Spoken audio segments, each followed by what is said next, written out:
Hello, everyone. I'm Anthony Salcedo. I'm excited to welcome you to Hack the Classroom. This is our third event, and I'm really excited to be joined here in San Antonio, Texas, at ISTE 2017. Let's show the folks who are joining online the excitement, the energy from the studio audience here in San Antonio.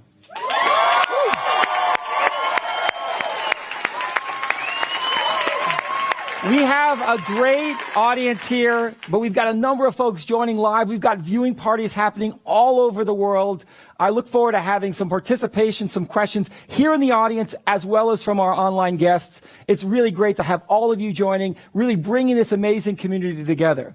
Now, ISTE, for those of you who aren't familiar with ISTE, is an amazing event. There's about 20,000 educators here, all inspired by the passion that they see in the classroom every day from students, from amazing leaders who are driving change in their classroom to help not only their students create the future, but to really become and maximize their true potential. Now, at Microsoft, we believe our students today are going to be empowered to create the future because of leaders like you'll hear from today and that are walking the halls for ISTE. I'm inspired by the work that they're doing every single day, by the leadership, the energy, the innovation and passion to drive change, not just with technology, but with innovative teaching practices, with courage and leadership to make things possible. We're going to see some amazing examples here.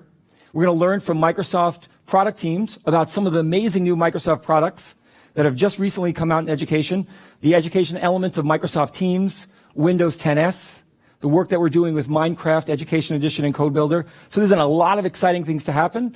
I want to remember that this is an interactive session. So folks in the audience, have a question, feel free to raise your hand, and we'll be actively doing some amazing panels for questions later. Eve Salty will be monitoring the online questions. For those of you joining us online, you'll have an opportunity to just click the Ask the Question button and have a question be joined into the live panels. So without further ado, I'm really excited to introduce our first speaker today.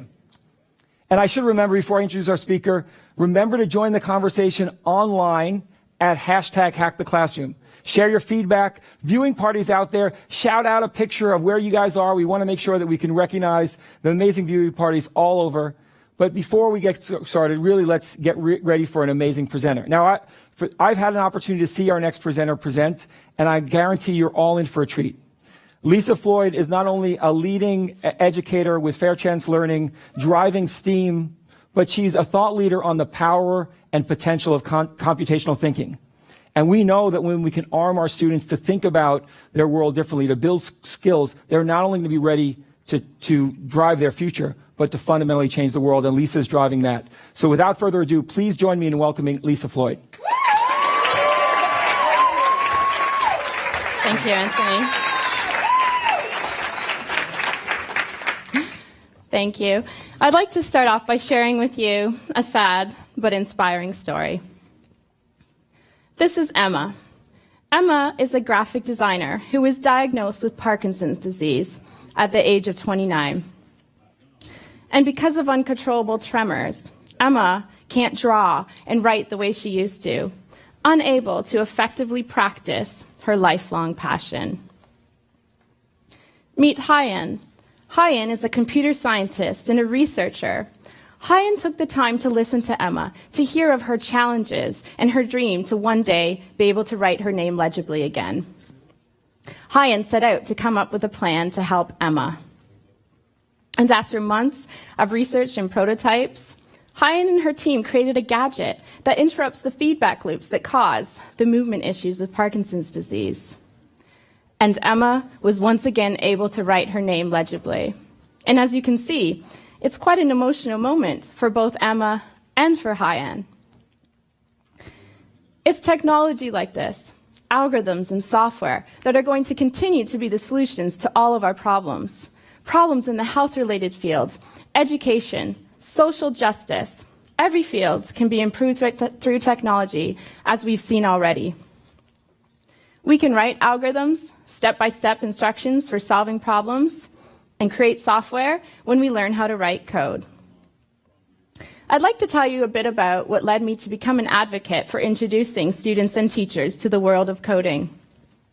I have been teaching high school computer science for many years, and year after year, I noticed a special type of thinking, a different mindset developing in my students when they are programming the computer.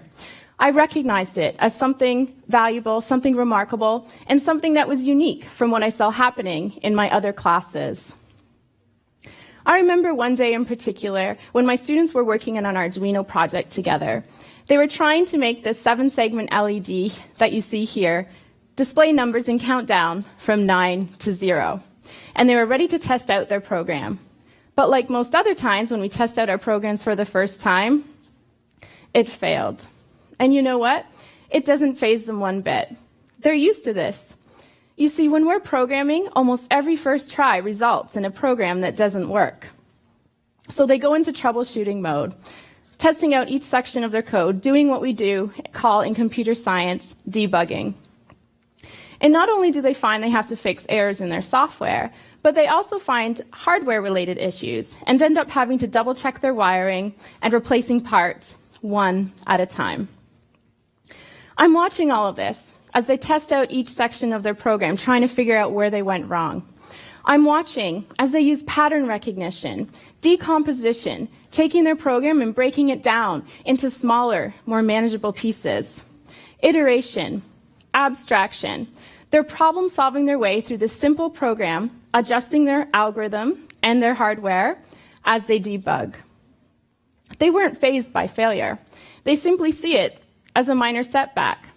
The word fail, as you might have heard before, it should not be considered a 4-letter F word. Rather, it's an acronym for first attempt in learning, just a blip along the road to success. And research shows that when coding with students, both students and teachers accept that failure will ultimately lead to success. The students did finally achieve success that day, success that was earned through hard work and perseverance. Anyone who has taught computer programming witnesses this on a daily basis. And I realized I need to do something more about this. I need to develop these skills in each and every one of my students in all of my classes. These skills are transferable. It's not just that I'm trying to create a whole bunch of computer programmers. These are 21st century skills that are going to help our students in all fields. I later learned that all of these special type of thinking skills that I have observed year after year when teaching computer science have also been acknowledged by others and are now often referred to as computational thinking skills. Dr. Jeanette Wing wrote about the idea of computational thinking in her seminal paper in the year 2006, initiating important discussions among thought leaders all around the world. Dr. Wing, who is the corporate vice president of Microsoft Research, suggests that computational thinking is a fundamental skill for everyone, as important as reading, writing, and arithmetic. In fact, research shows that computational thinking skills can have a positive impact on all aspects of student learning. Coding is an excellent example of using computational thinking skills effectively to write algorithms. But we need not limit this to solely computer scientists.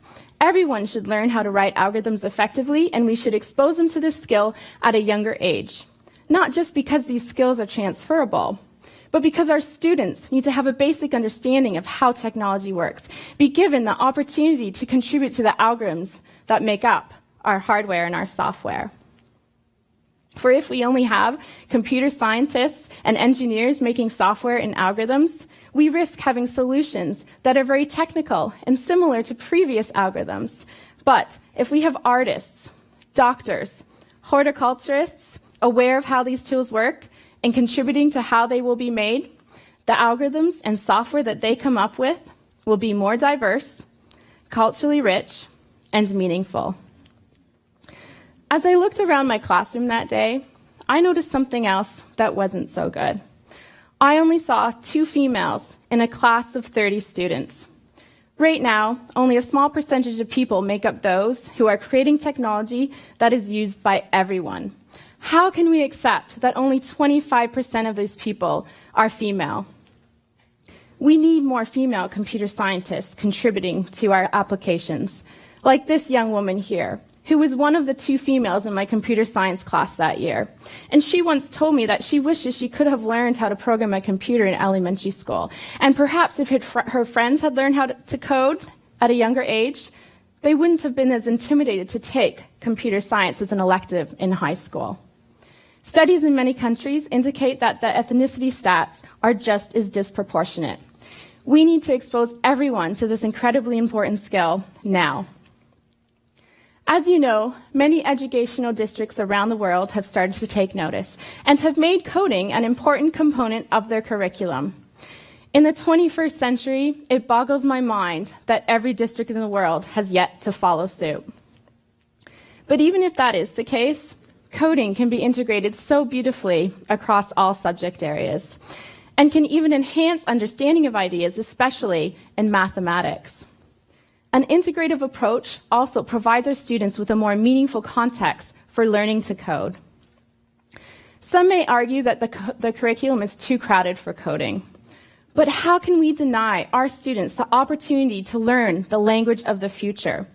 We may not be able to foresee our world's future problems, but for certain, computer algorithms will play an integral part in solving them. There really is no excuse. Are we frightened to teach something we're not comfortable or familiar with? Well, teaching is not about you or me. It's about our children and their wonderful minds. It's a different mindset for many of us. And I'm not saying it will be easy. Coding is fun, but it is hard fun. We all need to embrace this challenge as students in computer science classes do around the world each day. I don't need to tell you how important it is that we model risk-taking for our students, that we take this leap, but do so knowing that there are so many resources and sources of support out there. Be sure to challenge yourself and your students by moving towards platforms that ensure students are engaged in authentic problem solving. Microsoft's MakeCode.com, which you'll be hearing more about today, is a free resource that supports programming digital devices such as the incredible microbit. When students realize that they have the power to program a computer, or program physical devices rather, the engagement level increases even more so than with solely coding. There are also some amazing activities posted on Microsoft's Hacking STEM website, like this one here, in which students are programming a robotic hand with a bunch of cheap items and the Arduino, the same tool my students were using. Such tools provide us with an opportunity to embrace and integrate STEM, including computational thinking skills, across all subject areas. However, there is more to this story. In order to help our students thrive and be successful in today's technologically advanced world, we cannot stop at computational thinking. While problem solving is at the heart of computational thinking, curiosity, empathy, and creativity are in the hearts of human beings, the end users of all of this technology. As teachers, we must harness our students' curiosity to ensure that they are looking for ideas that aren't necessarily already out there. Research shows that when our curiosity is piqued, the brain activates regions associated with learning and with memory. In a world where we are constantly being distracted by multitasking, perhaps what we should be doing, as the Moxie Institute suggests, is multi-asking, asking across races, ages, genders, cultures, and disciplines. Collaborating is so important, and in order to connect deeply with others, we need to be able to sense their motives and feelings through empathy. We need to keep in mind that although technology offers many affordances for student learning and to improve our lives, humans are unique from machines in that we have the ability to be creative. This idea of combining technology and creativity is not new. This is Ada Lovelace, credited by many as the world's first computer programmer, a woman. She wrote an algorithm over 200 years ago. And she was intrigued by this machine here that her friend Charles Babbage made. She believed that machines such as this one could not only solve mathematical problems as it was originally designed to do, but could also help with ideas in areas such as music and art. With a mother who is a mathematician and a father a poet, she recognized the value of our imaginations in coming up with new ideas in math and engineering. She called this blend of mathematical thinking and our imaginations poetical science. We have an opportunity here, as researchers Dr. Caffey and Dr. Burke have said, an opportunity to use coding as a new literacy to reshape schools' use of computers to be more creative and more collaborative.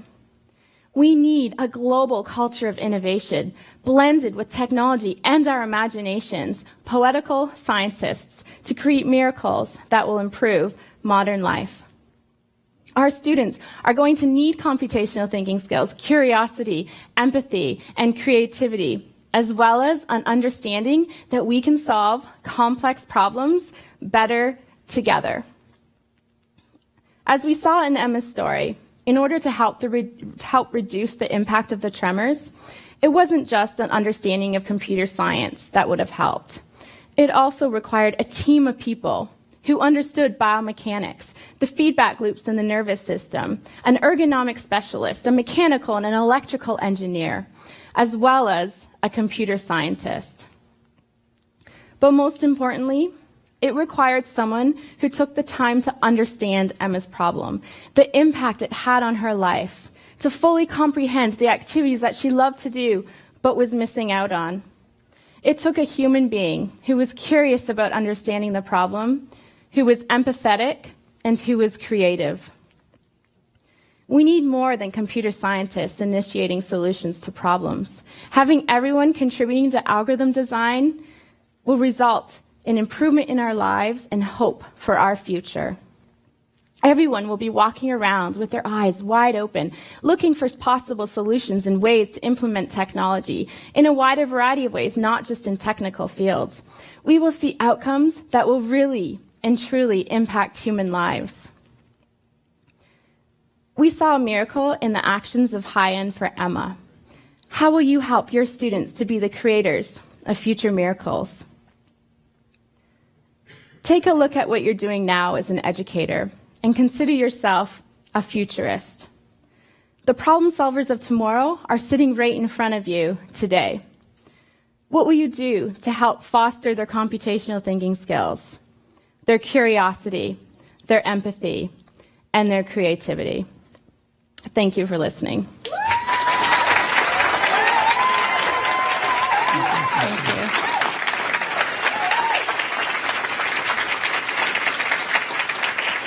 Wow, that is a really important lesson. Thank you very much for challenging the folks in the room and online on the importance of computational thinking. As someone who travels around the world, the dynamics that our government leaders, our school leaders are facing is fueled by a gap that we are seeing with the workplace. Students leaving schools need new sets of skills for the new jobs that are being created and forming around the world. Computational thinking is the foundation of that, and it unleashes power and potential in students. When we focus on empowering our students of today to create the future of tomorrow, computational thinking along with creative thinking and critical thinking, communication, collaboration skills will be foundational for that change. So this is what this event is all about. I'm really excited about the progress, and really Lisa's comments really drove that home. I also want to do some shout-outs. We've got some amazing teams around the world. Let's send some energy from in this room and here in San Antonio, Texas at ISTE to great folks in Southwest Baptist University, our good friends in Malaysia and Vietnam and Romania, our teachers, Amy Larson in Boise, Idaho, Jacqueline Sidaway from Australia. We've got folks from India and Winnipeg, Manitoba, some folks from Austria. Really great to have you joining us here. I want to give a thanks here. Let's give a round of applause here online. Remember, hashtag Hack the Classroom to share feedback, maybe some questions as well as maybe some shout outs, and really share the energy that you have around the world. It's really great to have you joining us. And I'm excited about this next section. Now, we talked about the importance in Lisa's session about skills. Skills are critical. This is in many ways what we're all trying to do, really unleash those skills in our students. And we're thinking about that in our product teams. And one of the great things that I'm really proud of the work that Microsoft engineering teams are doing is all of the work starts with listening. Listening from educators, listening from school leaders, how technology can make a difference to empower you as educators, to unleash your potential, to create opportunities for your children. And the two next speakers really have not only been instrumental as leaders, but have given guidance and feedback. about how our product teams can really make the products better for all of you. So I couldn't think of two better people to talk about the exciting things that are happening with Microsoft Teams. Now, how many of you are excited about Microsoft Teams in the audience? Now, Microsoft Teams really brings Office 365 together. In many ways, it becomes the collaboration and communication hub for Office 365, integrating a number of different application experiences. And on Friday, we launched the education experiences that we've been working on into Microsoft Teams to really make it even better. So I'm excited about the work that's going on. And our next speakers, Anthony Newbold from Bear Creek Middle School and Rob Dickson from Omaha Public Schools are going to share their story on Microsoft Teams. And they've been doing some great work, giving some great feedback. And let's take a look at some of the work that's going on in Omaha Public Schools with Microsoft Teams. Over the course of the last 4 years, Omaha Public Schools has been in a transformation mode. We really tried to look at what should happen in the classroom today. Many times what you saw was a lack of use of technology within the classroom, and what we're doing right now is really purposeful. Children that are in school now have never lived in an era where there's not been technology right at their fingertips. So it just makes sense to reach them at that level. I love walking into those classrooms to see how kids engage with technology. We talk about the 4 C's a lot, so it's communication, collaboration, critical thinking skills, and creativity. Teams really does all of them. It's highly collaborative because I have conversations more in real time, more informal, and more consistent. I have the ability to bring in apps that I would use, like OneNote. Then whenever you add video into the mix, I have real-time face-to-face happening. All those pieces together create an environment that you just don't see in anything today. Well, within Teams, there's instant feedback back to that student and collaboration between students within an environment that's safe and effective for classroom learning. That learning process extends well beyond the confines of a school. Learning can happen just about anywhere. It's just a better way of communicating, because if you're not going to see somebody, you can still communicate with them even though they're not there. Being a teacher, you never have all the answers, so it is nice to be able to collaborate with other team members, whether it be down the hallway, in another part of the building, or in another state. Using Teams is just an easy way to get more ideas on how to reach the kids in the classroom. Teachers get a digital hub for classrooms and professional learning all in one area. There's a lot of power that can come out of that. First and foremost, you have to have amazing teachers. Secondly, I think you have to have great leadership. And then thirdly, I think you need opportunities. Whenever students have the opportunity to connect the dots, that's when learning is purposeful, because that's going to drive them to be who they can be.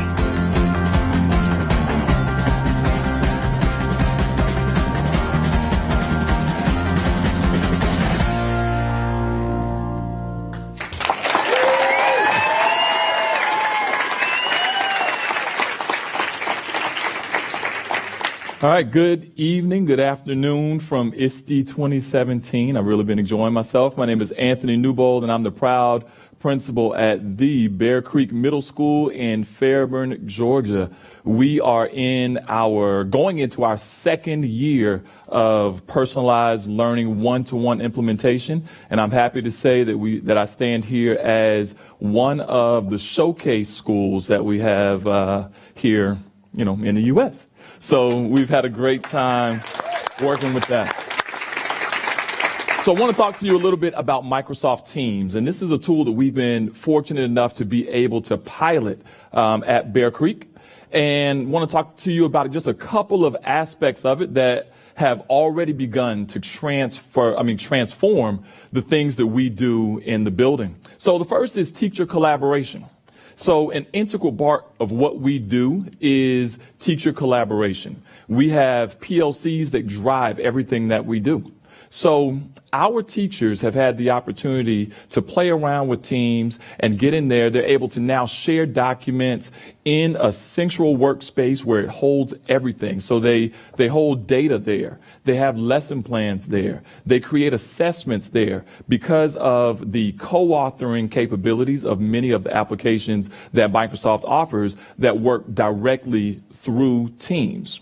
Now, another part that is really interesting with Teams is how we can do the video chat. So Tuesdays and Wednesdays are our PLC days, and it's important that everyone's there, but inevitably, someone is going to miss at some point in time. Their child might be sick and they have to stay home. So now, during PLC times on those Tuesdays and Wednesdays, teachers can video in and continue to contribute to the team, and it's been a game changer. Another piece, we have program specialists throughout the district, and we can now include those program specialists in those PLCs to contribute and assist with problem solving. Now, we talked about the teachers, and my administrators are not off the hook. So I've had the opportunity to go to a couple of trainings, if you will, or programs over the summer. One was at UVA. And there were some really important pieces that were disseminated to me, and I wanted to make sure my administrators had access to them. So here they are right here in Teams in my admin channel. And now I can use these to assist us with getting to that root cause analysis. We can open up these documents, and now the the administrators can chat right there within the document as we go through and plan for next year. Now, the most important piece is the student collaboration piece. Now, and a very important piece to the student collaboration is getting our students to learn how to communicate and how to effectively collaborate. Our main job is to create these 21st century learners. And through Teams now, it easily creates a pathway for our students to do that. Just like the teachers, they can share documents. Just like the teachers, they can have a rich conversation, but not only with themselves and in the classroom thread, but with the teachers. And teachers can provide that real-time feedback that is really going to affect change in the classroom. So those are just a couple of pieces of Teams that has really begun to transform the way that we do things at Bear Creek. Thanks, Anthony. My name is Rob Dickson. I'm in charge of instructional technology and technology for Omaha Public Schools. And one of the things that I think is unique about Teams is really technology is changing how we communicate. It's really, as a society, changing our circle of influence. And when you look at kids today, we need to prepare them for those skills. And Teams allows the permissioning to be able to allow a teacher to make the decisions of how am I going to begin to gradually release some features to students to teach them in this environment that has conversations that are now informal. When you look at email of the day, and hopefully email at some point goes away, I think, when you look at Teams and how it aligns with what we do today in communication, email was really a reflection of the letter. And letters are a formal piece of communication, and when we look at authentic feedback and giving real-time communication, when I want to really change how a teacher communicates with students, that's really in a conversational level, and I think Teams does that for us. The other piece that I think that's really important with Teams is creating that central hub for the teacher.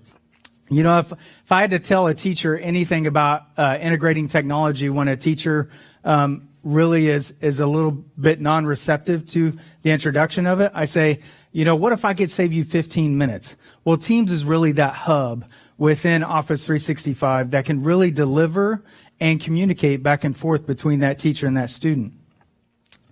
Conversation has really changed. And when you look at how mobile technology has been introduced to students today, especially at an early level, I have 3 girls myself. And I've introduced mobile computing to them all at different times in their lives, just because we've driven it down. There's some digital literacy gaps just between my 3 girls. And whenever I think about what we need to do in education to build that skill level, Teams allows us to do that in a scaffold model. And so it's important to look at that.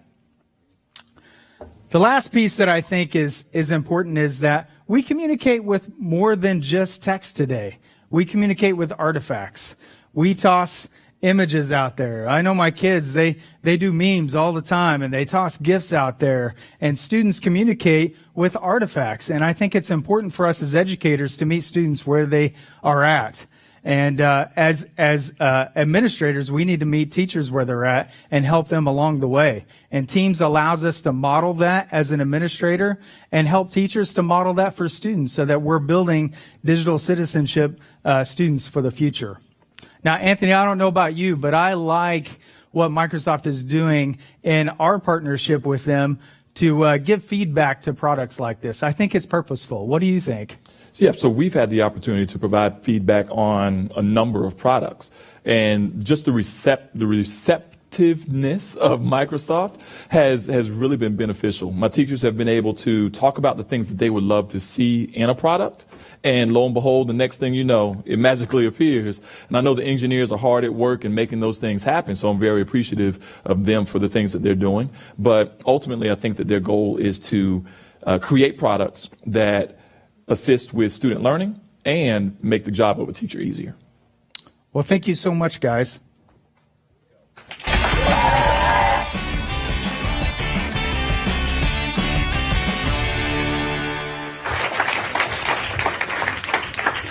Welcome, everybody.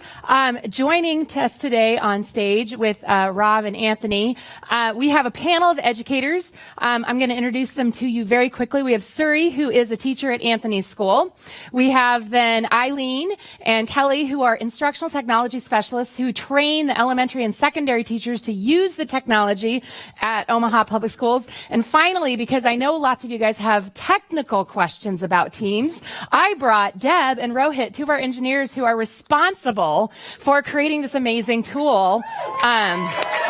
So here's where live audience, I am counting on some of my best MIE experts to get bold. We have a microphone up front here. And so we have roughly 7 minutes to ask these guys any question you want. And online, if you are online, click that ask a question button. And I have Eve standing by who's going to hop up at that microphone and take some online questions. But first, before we get started with the live and online questions, so live audience, if a question pops in your head, just step up to the microphone and I'll flip it over to you. But first, Deb and Rohit, this new tool that's out here, why the heck did Microsoft create Teams? All right. All right, cool. Yeah, so as part of our development, we spoke to several teachers and schools and all the thought leaders. And some of the top asks that we heard was like, how can we provide the basics of the classroom around assignments? How can we engage students deeply in learning and provide that collaborative nature of the project work, the skills that they require once they graduate? How can I bring some of my favorite teaching tools right in context of my class, as well as how can I engage in my professional development with my colleagues? And with Teams, what we're really doing is we're bringing all of this in one central hub, in Office 365. Yeah, and that's one thing. The first thing I noticed, by the way, when I first looked at Teams was the fact that you have a tab where you can add any web-based tool you want. How many of you teachers use multiple web tools and your kids have to go out this website, out to that website, and then they get lost? And with hubs, you can bring it, and with Teams, you can bring it all into the one hub. And that's one of the first thing that I noticed right off the bat. Big game changer. Suri, your next question for you as a classroom teacher working with the kids, what do you see as the biggest benefit to impacting teaching and learning? So I'm a Spanish teacher, and my kids, their level of mastery is all over the place, from native speakers, heritage speakers, and people who can barely say hola. So as a result of that, I definitely have to differentiate the instruction for them. I've been using notebooks till this point. Teams takes that up a notch because it allows the kids to initiate and to continue the discussion without me. So they get to be a lot in the driver's seat and kind of take better control of their learning, whereas I get to be the facilitator rather than being at the lead of instruction. Love it. And so you said your kids are probably also typing in Spanish as well as English, so it works for multiple languages. That's fantastic. Awesome. So Eileen and Kelly, as the two folks, and I know there's more of you than just you two at Omaha. It's kind of a big district. It's big. what tips do you have for the teachers you work with? Because, and when I was in the school system, my job was actually what you did as an instructional technology specialist. I had the teachers that said, yeah, give me teams and they'll run with it. You've got the teachers who need some clear direction, and then you have the ones that are very scared about even sticking their toe in the water. So what tips can you guys give for elementary and secondary? So I focus mainly on secondary, and we're really looking at scaffolding the model of professional development. We want to do it in tiers or levels where we're building an awareness first. We want them to know what the tool can do and see all the fabulous things it can do to transform the classroom. And then we want to move to the skill level. So they're aware, then the skill, and really developing the skill with all of the pieces that are in the hub. And then from there, looking at implementation. So it's really kind of a scaffold model. So we do a skill or awareness skills and then implementation into the classroom and their curriculum. Fantastic. And then at the elementary level, we take a look at who will take that risk and try to make a success story out of that person first as a model. So Sherry from the video, she's a 4th grade teacher that I worked with who jumped on using Teams right away. And what I love is that with her story, then it will spread through to the rest of the teachers at our district. One thing she told me is when she brought her students into the conversation space, the value that she saw is that it gave all of the students in her class a voice, and even the quietest one. And the girl that wouldn't ever communicate and share out her thoughts, now she can see those thoughts in real time. Other students can get those thoughts. So that success story right there is that key to me then passing it on to other educators. Fantastic. So I see no brave souls have stepped up to the microphone, so I'm going to look at Eve to see if we have any. I know we always get so many questions coming in from our online audience. Believe me, there's so many that we don't even have enough people to answer them. But fortunately, actually, we have, I want to say probably 20 of our Microsoft product folks also online answering any questions that we don't get to here. So Eve, what's our first online question? Yeah, so we have a question from the audience. A lot of questions are coming in from Microsoft Teams because a lot of people haven't used it yet. So a couple of questions came about customization. Can they customize? Can they make it their own for their own school? Yeah, absolutely. I think that's one of the core powers of Microsoft Teams, and where teachers can really bring their favorite tools right in context of the class or any other team. With the tabs model, they can really make it easy and accessible for students with the tabs inside the teams. I'll add to that some other customization. When you talk about customization, sometimes it's also removing some things. So we have controls like GIFs being able to be used. We have controls like students can't create new teams or channels in the Microsoft Teams. So we've done both flavors, both adding and the ability to remove functionality. Yeah, and I think that's one of the things that I saw as a huge benefit is a teacher can kind of, or a system can customize it to the comfort level of the teachers. So those really teachers, those schools out there that are fully open and let their kids kind of go crazy with stuff, they can have everything. And for the schools in which they want to really limit access and what the kids can do, you can really drill it down to that special thing. And of course, the one question I always get asked is, if a kid says something inappropriate, can you knock that off? Cut 'em off. Yes, you can. Yeah, we absolutely do. I see someone coming from our Yay! All right. Woo, we got a brave soul, you guys. Let's give it up for... Hi, my name is Felicia Ford. I'm from Atlanta Public Schools. So I don't have a question. I just want to say thank you guys so much for being in tune with the needs of students and schools. And we see Teams as a way to really change what we're doing and making a difference in the lives of students and teachers, just by making it easier for us to integrate everything that we need for them to do to address our focus, which is the 4 C's. So thank you guys so much for all that you've done for us. Thanks. And we do have time for one more question. So Eve has one more coming from online. Yeah. So another question from our online audience is again for the engineers. Sorry, guys. So that's why I invited you guys. So that's the whole behind the scenes look. What about analytics? A lot of people are asking about reporting analytics. Can they get information about usage and collaboration stats? Yeah, great question, first of all. And this is an area we are actively looking into.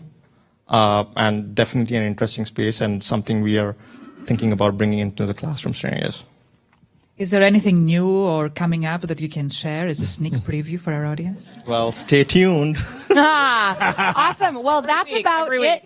Oh, you do have one more thing Well, to I just say? said every week there's something new coming. Yeah, and that's the beauty actually of technology today is I swear at least every week, whether it's OneNote, whether it's Teams, whether it's Windows, there is some cool new thing that has suddenly magically been added that makes my life better and faster. So thank you guys so much, panel, for coming up here. So thank you guys.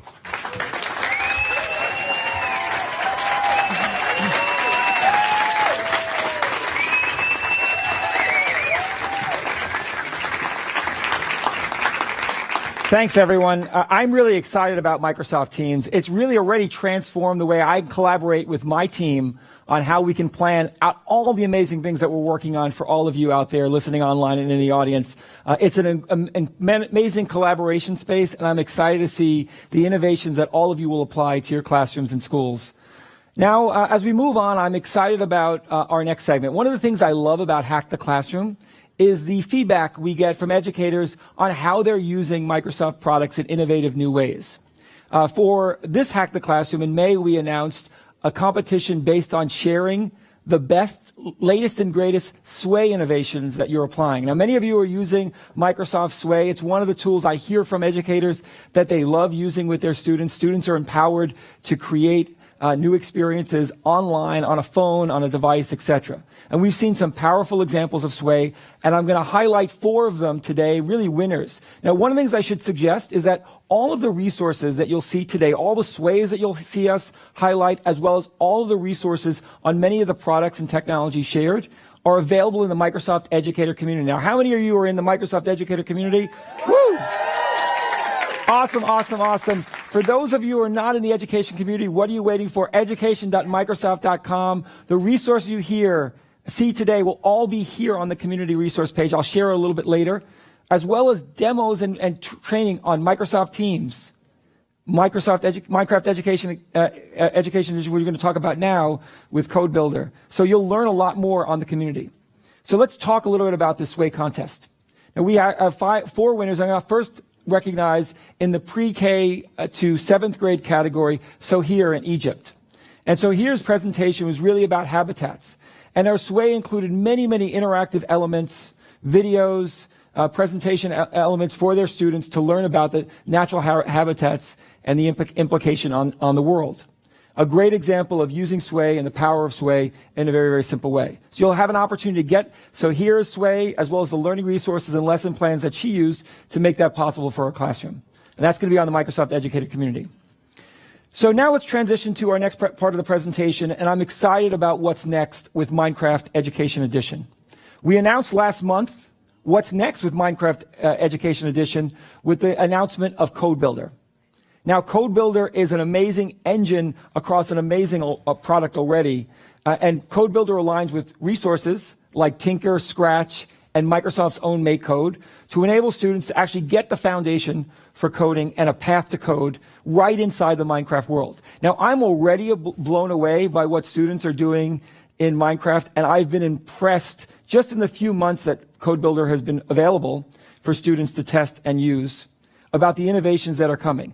I know I'm going to be blown away when I visit classrooms seeing students not only build great Minecraft worlds, but apply rich code foundation with their work. So we're going to hear from Cathy Isaacs from Trevor Day School in New York City about the work that she and her schools are doing with Code Builder to create new opportunities for students to get on a path to fuel their creativity in Minecraft and get on a path to code in their future. So before that, let's see a little bit more about Code Builder with Minecraft Education Edition. The idea of creating something is one of the most basic human desires. Learning can be done best when you don't think that you're learning, you just think that you're enjoying yourself, you're making something. And for students, Minecraft is super fun. Minecraft has been used in classrooms for years to help students learn more about math, history, humanities, physics. When students are using Minecraft, they solve problems together, and when it doesn't work, they try again until they make it work. Minecraft itself is a form of self-expression for millions around the world. Now, coding gives them a different tool for self-expression. It's really cool because I can use something that I like playing at home, which is Minecraft, and then incorporate it with things that I'm learning at school. Code Builder is a natural extension of the game that students already know and love, and a welcome into the world of programming. With Code Builder, you can actually program in Minecraft. It allows for the students to still think about algorithms and how to solve problems and to demonstrate it with this agent. The student has their own digital assistant who builds things. I can build a wall by making a for loop, and then that wall is going to show up in the game. The fun element is often watching what somebody has done that you never thought of. I haven't seen him dance. You got to show me those moves. I'm trying to figure out how I can do the Macarena.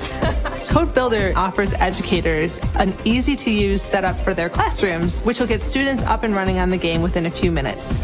Students are creative by nature, and they definitely love Minecraft. If they can have the combination of creating their own rules within the game and then also learning to code at the same time, it makes their entire school experience more fun and something they want to go to.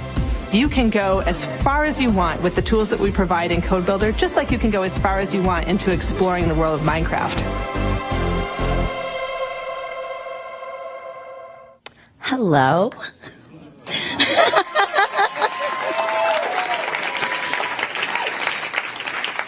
So I'm excited to share the journey that my students and I have been on with Minecraft, especially our focus on coding and computational thinking. So I'm Cathy Isaacs, and I've just completed my second year as the lower school educational technology specialist at an independent school in New York City. My role is to facilitate authentic and creative uses of technology in the curriculum. So in December 2016, my students completed the Minecraft Hour of Code during Computer Science Education Week, and those are my kids. So over 50 million learners worldwide have completed the Minecraft experience. So what makes it so incredible? For my kids, the most exciting thing about the Minecraft Designer Hour of Code was that they got to decide how the characters in Minecraft behaved. They had the opportunity to see behind the scenes. They got to look at higher level computational thinking, and they got to interact with characters and gameplay that they're very familiar with. So even after Computer Science Education Week, there were kids that still chose to complete the Microsoft Hour of Code or the Minecraft Hour of Code activities during their choice time. So even if you have done the Hour of Code with your kids, the Minecraft puzzles, you can always take them back because those last levels, they're open-ended, so they can create the game however they like. So let's fast forward a few months. In May, Minecraft announced Code Builder, and everybody went wild. Okay, but what is Code Builder exactly? So Code Builder is this extension that lets learn-to-code platforms such as Scratch, Tinker, and Microsoft MakeCode connect with Minecraft so that students can code and execute their code in Minecraft. So you write this code, and then what you do is this super cute agent does the work for you. Yes, does the work for you. All right, so that's what it is. Let's see how it works. Okay, so what happens here? This is just kind of an image of what you'll see on the screen, and even in, you'll see it in a moment or so. So you launch Minecraft, and then what you do is you launch code connection, and you get a line of code that you would copy into the text command of Minecraft, and then you have the opportunity to choose either MakeCode, Scratch, or Tinker. And in this picture, what we have is Tinker on the left-hand side, and we have Minecraft on the right. Okay, so I'm going to show you some student work, I hope. All right, so one of the things that Code Builder let us do is it let me reinforce some of the things that we had learned earlier in the school year. So this is us. We did some pixel art, and we learned that as you increase the number of pixels, the details in your picture get better, right? So this is a 10 by 10 grid, student work, and then here's a 20 by 20 grid. So we have, I think that's Steve in Minecraft, and that's a pickaxe. And then here's the model that I gave them, because you can take a guess. Yeah. All right. So anyway, what we're going to see is me building this, because I build in Minecraft. It's not that well, but I do, and I like Hello Kitty. So anyway, we're gonna go to here. Okay, so let's go to yes. Okay, so just like in the slide before, okay, we have Minecraft over there. There's my agent on the right side, and then we have Code Connection or Tinker on the left. So what I'm going to do is I'm going to come over to Tinker, and this is all of the code, and I'll show you it again while we're building. This is all of the code that I wrote to build my Hello Kitty. So what I'm going to do is I'm going to say run my agent. Oh, my agent. Oh, yes, it did it. Okay. Should come to me. And then what I'm going to do is I'm going to get out of the agent's way. Okay, so there's the agent. I'm going to walk over here, and I'm going to fly so that we have a better viewpoint. Okay, so let me also swap back so you can see what this is. All right, so what you see is that for me to build this in real time, it took me an hour and a half. Okay, the code on the left side also took me an hour and a half. And what I would rather do is I would rather say, hey, let me figure out this problem, write the code, and then I can put my agent in any kid's world and build a Hello Kitty for them. Right? And they love it. They're like, what? Why do you keep doing that? But they do love it. They do. All right, so now I just want to, if I could show, oh wait, I got to make this smaller. So if I make this smaller, you can see how I broke this down. So I took a big problem, which is not a problem really, she's not a problem, and I wrote code line by line, or row by row. So I wanted to have the agent build one row at a time, and then so that's how I broke down the problem. And it's so much easier, like in a lot of the platforms, we're so used to saying, let's just write all the code. And for the kids to go back and problem solve that and debug it, they can't.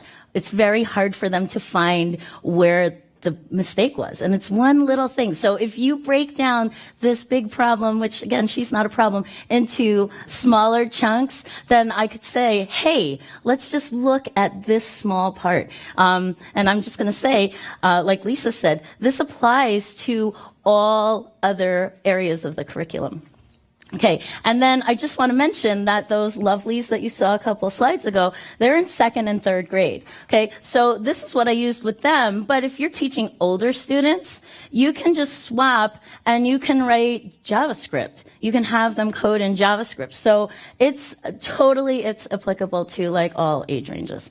Okay, and so I don't know if you noticed, but the agent built my Hello Kitty in 3.5 minutes. So yeah, and every single time the kids are like, wow, you're so good at this, and they want to do it. So it's really motivating. Okay, so for me, Code Builder is a game changer, and I have only scratched the surface.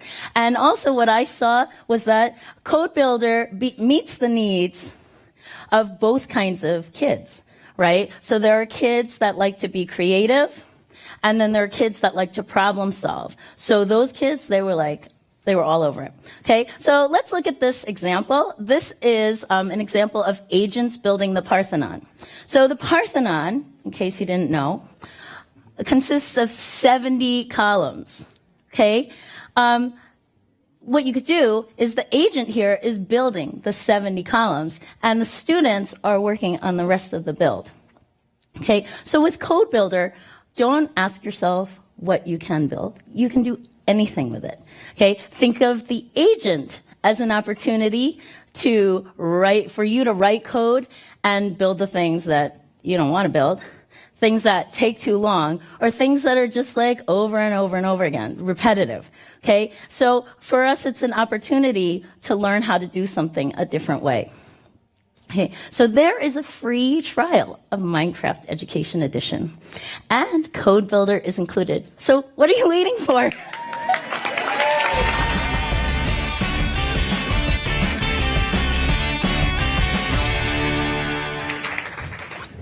We are back with panel number 2. So, Cathy, thank you so much. You know what? As I was, and I've seen her now present this, I want to say 7 or 8 times. And literally, as she was talking, I loved when you zoomed out on this version of it, where you could see that what she did was she did what Lisa called deconstruction. That idea of a huge problem, like that would be one giant long problem, and you break it into small problems. So the kids, if a kid was building Hello Kitty, they would first solve the problem of how do I tell the agent to build that first line? And then they would solve that in their next smaller problem. So deconstruction. And again, I don't care if you're teaching kindergarten or 10th grade, you can teach your kid whatever topic it is, a large problem, how to deconstruct it in smaller problems. That was a great example. So thank you. So let me introduce you to the rest of our panel. We have the fantastic Melissa. You saw her in the video. She is a computer science teacher at Tesla High School in Washington State. We have Shane here, who is in Hawaii at Momolani Elementary School. And then finally, I also brought Jacqueline, who is responsible at Microsoft for MakeCode, which just also got launched. And then Minu, who is one of our program managers on the Minecraft team. So again,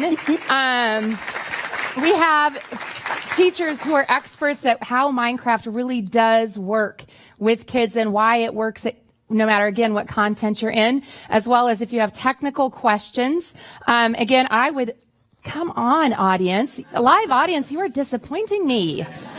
I know 3 of you can at least think of a question. So I'm going to give you 2 minutes to think of a question while I'm going to ask them some questions. Okay, so Minu, what is the importance of integrating coding and computer science into the general curriculum?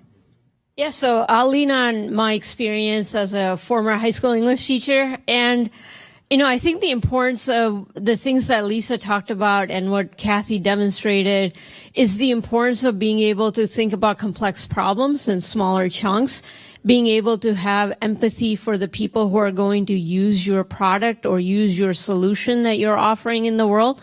And I think these things cross boundaries of subjects and grade levels. And if we can think about the ways that we can empower our students to be able to do those things in the problems that they're invested in, the inquiries they have about the world, I think we're doing some good work in classrooms. Awesome. Thank you, Minu. Okay, so the next question I have goes to our 3 Minecraft Global Mentors. It's so these guys are available actually for any of you to go on to education.minecraft.net and find them and ask them a question too. So sorry guys, I just hammered you with lots of questions. So my question for the three of you is, what do you see as the advantage to that flexibility of the fact that code or Minecraft now and Code Builder can integrate with not just MakeCode but also Tinker and Scratch? I would say that the advantage is definitely that students and teachers that are currently using those programs are going to be able to continue using those and then integrate the Minecraft game as well, which is a great feature for that. Yeah. Awesome. I think, too, the language that you're using, you're showing loops, you're showing algorithms, the things that we've been talking about. You keep being able to bring them up into things that also kind of translate into the programs that people are already using. So it's a really great way to introduce those topics and then bring them into other subjects as well. Yeah, and I think, I have a mic. So I think that, a lot of times when you're teaching code, you're using all kinds of tools, offline and online. And so when you're using something like Tinker or Scratch or MakeCode, the kids get to apply what they know, and that you get to say to them, well, remember what we did here? This is the same thing. It might just look a little different, but here it is. So when they see that. Yeah. And I think too, the thing that I think is amazing, and Cathy hinted at this, but the one thing that I know to be true that's beautiful about coding today versus coding 20 years ago is courtesy of block-based programs like MakeCode and Tinker and Scratch, and there's many more out there, and code.org, is all of us that never did computer science can learn enough that we can let our kids loose on the tools, and then we can just facilitate. As a teacher out there that knows nothing about coding, you don't need to know anything about coding. Do an hour of code, get enough, learn what a loop is, learn what an if-then statement is, and then let the kids loose. And Melissa, you in your classroom, are you telling kids step by step what to do?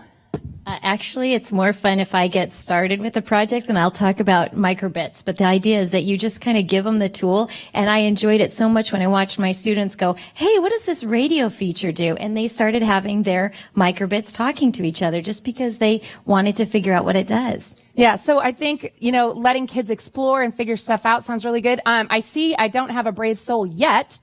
Oh, wait. Yay! I'll ask a question. So this is for the Minecraft mentors. We know teachers all over the world are so excited to get going with Minecraft Education Edition.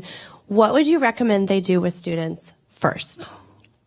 Oh, well, I heard some gas. I know. What if you're a teacher? Yes. Oh. And your kids haven't even started Minecraft? How would you start?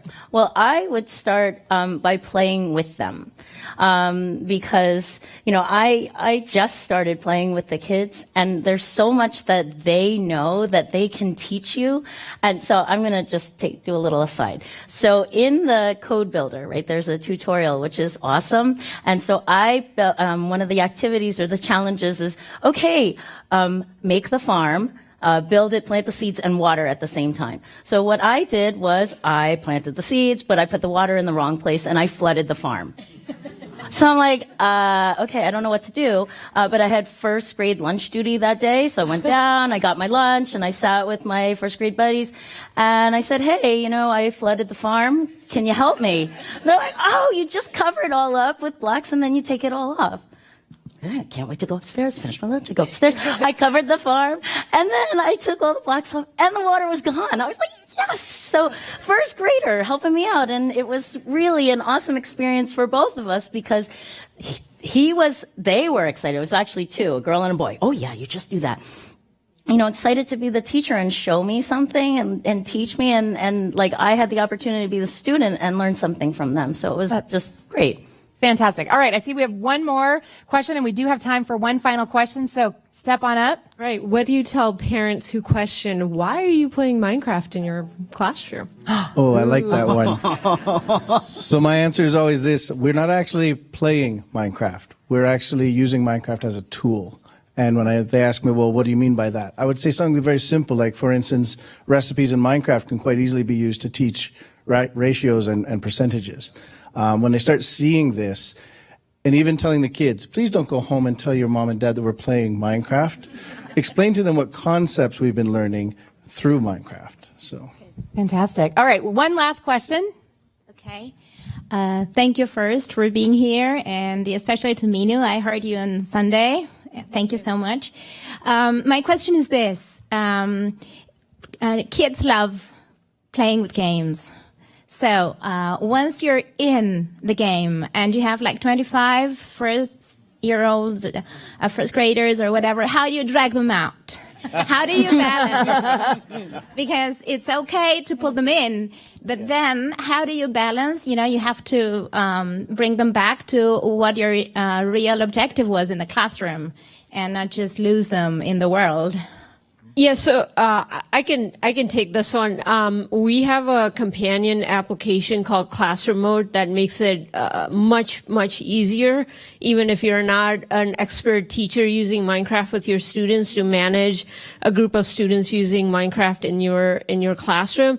And then the second thing I would say is you have to have focus and timed activity so that you, as the expert of your classroom, are setting those time limits and activities so that you can run your class efficiently, because I know time is a very, very valuable commodity for any classroom educator. And I think the one thing that I've seen too, and I know we have one question coming in from online here, so the one thing that I've seen when I go into classrooms is I see, and this is true of any subject, any teacher, I don't care if it's an English class, it doesn't even have to be Minecraft. If the students have been given an engaging problem to solve, I see them sticking on task, and they don't go wander off and blow things up using TNT and Minecraft and whatever else. So that's the other thing I think, and it's about fundamentally changing your teaching as well. So Eve, our online question. Yes, we have a lot of questions, but we have a final one. I know we're running out of time. So we have a question for Jacqueline specifically. Yes. Can you tell us a little bit more about the MakeCode.com website, resources, trainings that are available? Yeah, How sure. people can get started. I'm very happy to talk about MakeCode.com. So Lisa mentioned it in her opening keynote. This is a new product we came out with at Microsoft just in the last last couple months. And really, it was a response to create a more inclusive approach to computer science education by combining the power of code with the magic of making and immersive experiences like Minecraft Education Edition. So all our resources are online. They're all free and open source. So if you go to makecode.com, you can get started. We've just come out with a 14-week Intro to CS curriculum for the microbit. So that's posted online. Please get started. Awesome. And I have to say, the tutorials online are so easy. Like 2 weeks ago, I sat down and I'm like, I'm going to try this code builder thing. I don't know the least thing about it. I sat down, I followed the directions, I got it running, and I launched MakeCode, and I did the first tutorial, and I made it rain 100 chickens. Very proud of myself. So thank you guys so much, panel. Thanks, panel.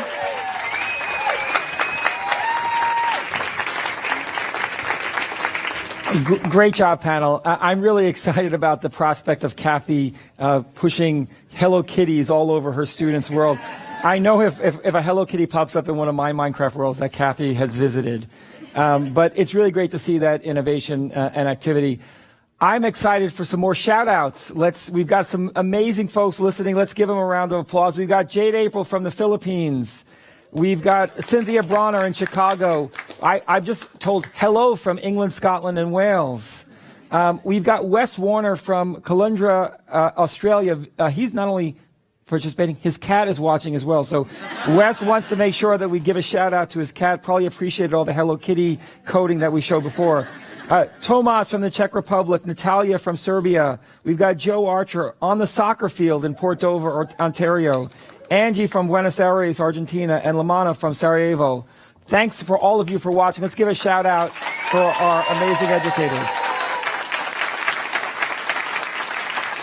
So we've got another winner to recognize in our Sway competition. This is again from Egypt. Now, what's going on in Egypt with our MIE community? We've got some amazing Microsoft innovative educators and activity across Egypt on the community. Other countries need to sort of step up because Egypt is really showing the love for Sway. Rania focused on a Sway for desertification, and her Sway is really amazing. It actually shows the impact of deforestation, the desertification in the climate and what that impacts on climate change in her country in Egypt. Really good examples of using video, using interactive activities, something that she's using in her class actively, and our resources and lesson plans. This Way is available on the community again. Really great example. Thanks, Rania, for the work that you've done here with your students. Now, we've had an opportunity to share a number of the tools that we showcased in our May Learn What's Next event. Many of you may have participated or watched the event. How many of you actually saw the stream of the Learn What Next event? It was really an amazing opportunity. Really a reflection of feedback that we've gotten from you and really our engineering teams and really our company coming together to focus on how do we empower all of our students today to create the world of tomorrow. And we're doing that across a number of products. We highlighted a number of the advancements, the innovations, the products that are coming to help you in your classrooms today. We started that event off talking about all the amazing changes that are coming to Windows 10. And Windows 10, with the Creator Update, the work that we've done to add inking into the product, has really evolved. But one of the exciting changes that we announced in Learn What's Next is the announcement of Windows 10S. Now, Windows 10S is an amazing step for Windows 10. Really thoughtful as it relates to education. And that S stands for streamline. We want streamline in terms of getting the devices when we need them very quickly. We want safe and secure. We certainly want to make sure that our Windows advisors are safe for our kids. And we certainly want superior performance. We want our devices to boot up quickly, have long battery life, be available to help a student throughout the day. And we're working hard to really not only deliver amazing devices that are affordable for you, but also deliver really amazing experiences across a range of applications. And that's what's great about Windows 10S. It leverages the power of Windows 10, whether it's inking, the amazing mixed reality work that we're doing, the great applications that are available and run on Windows, in a device that's really optimized for education. And there'll be a range of hardware options that'll be coming from our hardware partners at the very low cost, all the way through our new Surface laptop and Surface family. So amazing and great experiences with Windows 10S. In our next segment, we're going to focus on really 3 examples, really Ignite sessions from great educators who are using a variety of applications on Windows 10. to really not only demonstrate impact in their classroom, but to really teach differently. And our first educator is really an amazing leader and what he's doing. But before I introduce our next leader, let's talk about Windows 10 by watching this next video.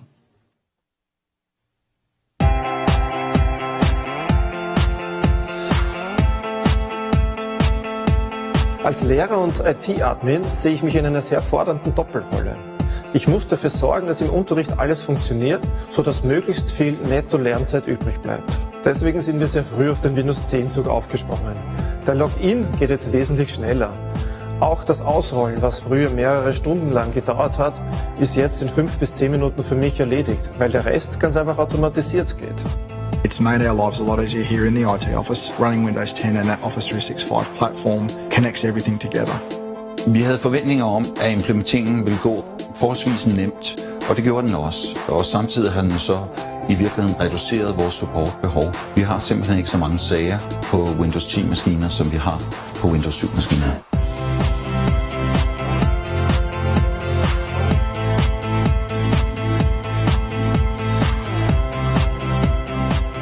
The big things for us at the moment moving into the next year, definitely touch, definitely inking. They are non-negotiables.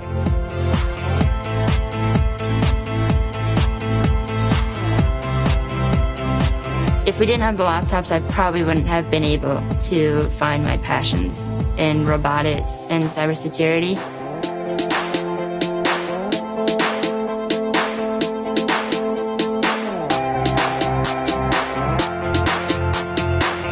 If you want to look at the outcomes of investment, we find that 99% of our students, when they leave the college within 1 month, are sought after for employment or further studies straight away because of their confidence in using up-to-date technology and to be able to use that in their everyday learning or everyday practices.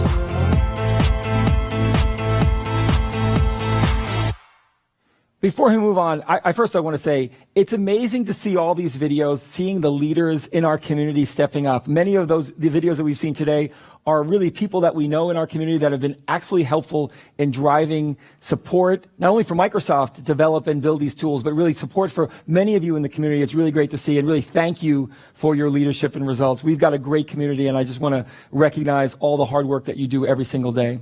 Now, our next session, we have 3 amazing educators who are using a variety of applications. We're going to focus on 3. Paint 3D, which is now part of the Microsoft Windows 10 Creators Update. Really a great application. You'll see a little bit more and learn a little bit more about how it's being used in classrooms. We'll talk a little bit about Edmodo and the work that they're doing to integrate with Office 365.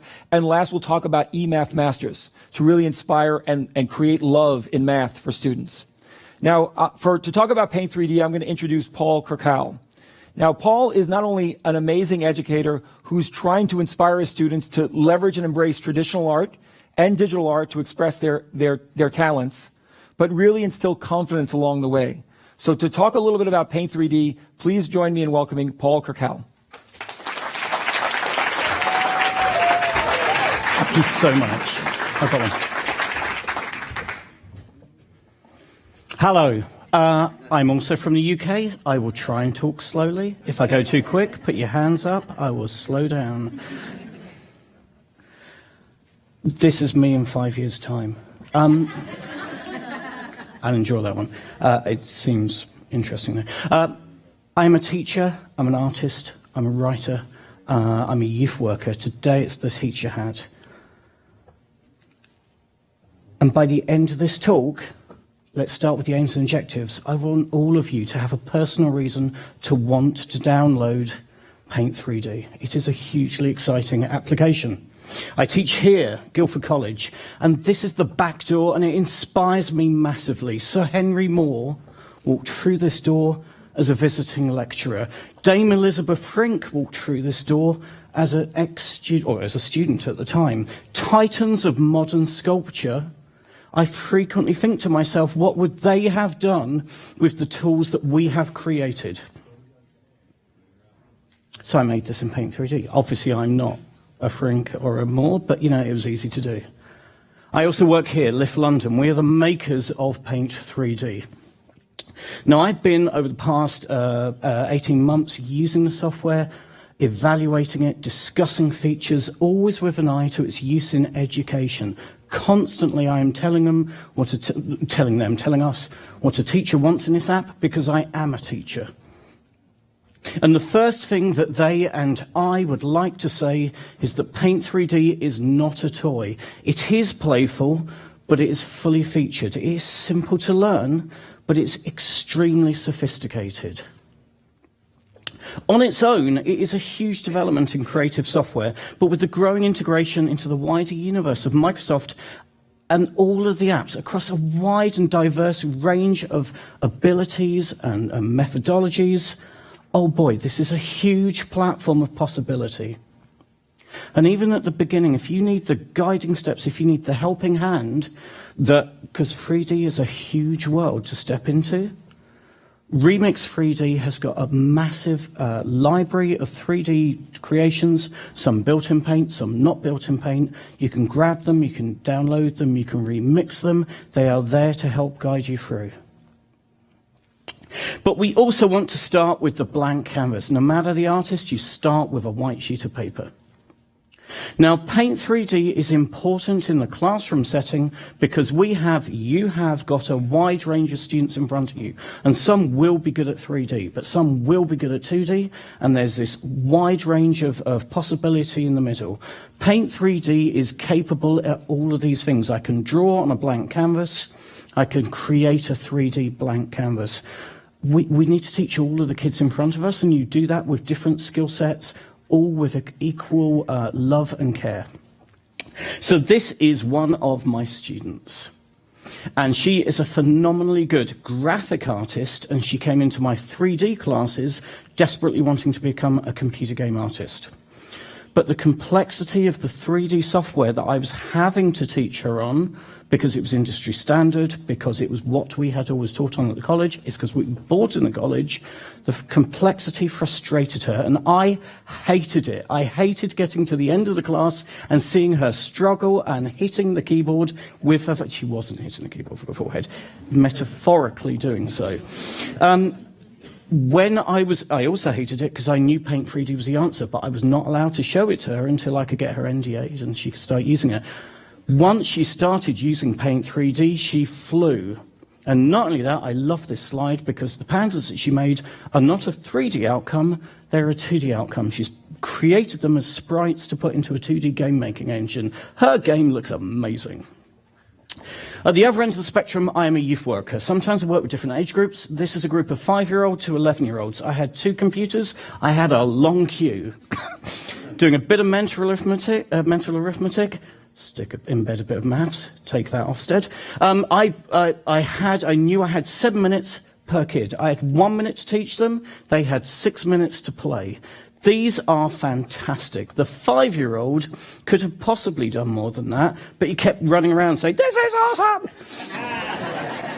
and showing people what he'd made on the right-hand side, or the left-hand side, I don't know where we are. What a fantastic ballet dancer. She knew what she wanted to create. She sat down. She created it with 1 minute's teaching. How cool is that? Going back to my students, from the sublime to the ridiculous, depending on which way you would look at it, I asked my students to make me a 3D printable object that I could give my students in an award ceremony to say, well done. They made this. Now, I have not got enough time to tell you why it's cool, but everyone at work at Lyft that I've shown this to has said that is amazing, because it is. We've also worked with 1,000 kids at BAFTA, bringing them all together, showing them how to create stuff in Paint 3D. That was a phenomenally good session. And finally, I asked my students, why should you as teachers pick up Paint 3D? And they said it was fun.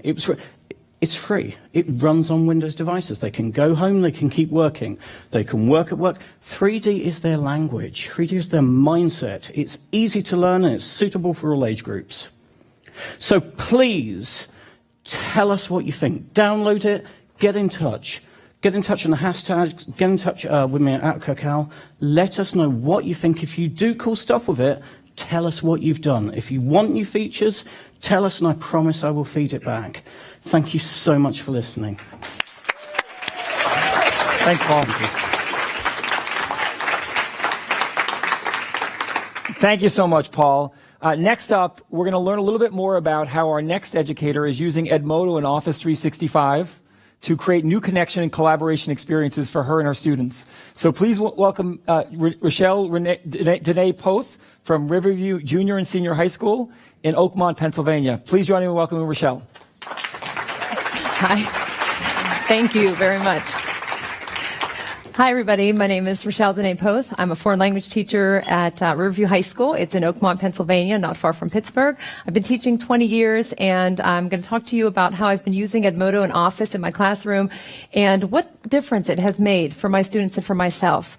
When I found Edmodo a couple of years ago, the reason I found it was because my students were coming to me and looking for answers, and sometimes I wasn't available, and that bothered me. They also were trying to find resources whenever they needed help with homework, and they couldn't find it. So I did some research, and I came across Edmodo, and I noticed that in a short period of time, that disconnect started to resolve itself. And over that time, from then till now, over the past couple of years, I've noticed different changes as well in addition to that, and those came in the form of digital citizenship skills. The students are getting better at posting things online. The grading workflow has improved tremendously for me. And in the classroom, the time management is so much better because of this process.